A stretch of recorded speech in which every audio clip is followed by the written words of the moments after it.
Hello, everybody. This is Richard Jacobs, Executive Director of the Finding Genius Foundation, and I wanted to give you a bit more of an update on what's happening with the Anxiety and Depression project. So we've pivoted. We were calling it an Anxiety and Depression Codex, but it seemed like people didn't understand that nearly as clearly as an AI-powered guide to help people that suffer from anxiety and depression. That's our pivot. So instead of a codex, it's actually an AI-powered guide for people that suffer from anxiety and depression. We're calling it Samwise to give it a name. Samwise comes from The Hobbit and The Lord of the Rings. Well, actually, Lord of the Rings. He was partner to Frodo. And I enjoy the series. I thought it'd be a cool name, so that's what we changed the name to. Okay, so this week I had two really good interviews. I'm going to go over one today. A fellow named Gabe Howard. He's the host of a podcast himself called Inside Mental Health, a Psych Central podcast. We were talking about his book and his past, and he's manic depressive / bipolar, and he's now the second person I've interviewed that suffers from that. The other one was Ellen Forney. She's written a couple of graphic novels on her journey through bipolar disorder. And what really struck me between these two people is that bipolar disorder, I could see it's a very frightening disorder to have, because both of them described life as being manic. You know, they didn't sleep very much. They felt on top of the world. They were the life of the party. They just, they had friends. They were like a social butterfly, just burning the candle on not even both ends, but just burning the whole candle. And they're having a great time. And then they crash. And then they get so depressed, so down, that they just literally want to disappear. And they don't talk to friends they spoke to.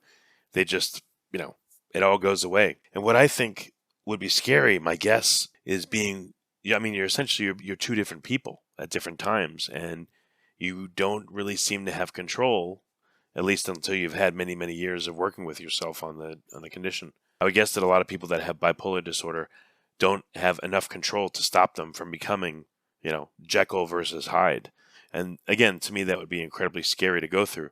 I'm up, I'm going crazy, I feel amazing, and then I feel like awful, and my life's over. And I know with depression, this same cycle happens. I think it may be a bit more extreme with manic depression or bipolar disorder, but I know it does happen with people that have long-term or even short-term depression, anxiety, and PTSD. So I just want to say that I have empathy for that.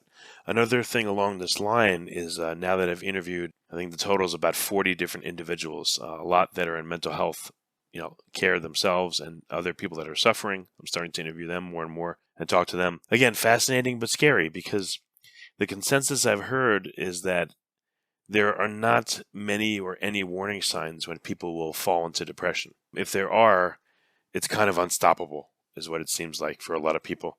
So I've had, a number of people tell me they start to get sad. They don't know why. They can't figure out where it came from. They just know all of a sudden it's going to hit them, and they're going to say, "Ugh, here I go, and I'm going into the downward spiral." So again, that would be very scary, and it would be nice to help people find triggers that, if they've had long-term depression, anxiety, stress, if they get to know their triggers, can they correlate that with what will put them into this depressive state? It sounds like some people can, but a lot of people can't. A lot of this seems to come from nowhere. And this was corroborated too by the two people I spoke to so far about bipolar disorder. So I just wanted to give you my thoughts and observations. I've observed this in people that are really depressed, that they can't hear you and they misinterpret the things you say. I mean, you may say like, "Hey, would you like a napkin?" And they're like, "Why are you going to give me a napkin?" And they go crazy on you. And of course, this would lead to the person that is receiving this verbal abuse to think, "The hell's wrong with you?" and to get mad at them and to not want to be around them, and etc. But what I've learned, which is strange, is that the people that are in this state, in this depressed state, or even in a manic state, they don't have a lot of memory of what's happened. It's weird. Their brain, it seems, they're in another world.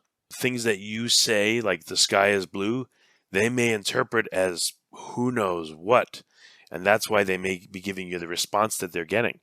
They may be hearing voices while you're talking to them that are telling them bad things. And maybe there's two conversations going on. It's definitely a possibility. But it's like their mind has turned into, a misinterpretation machine.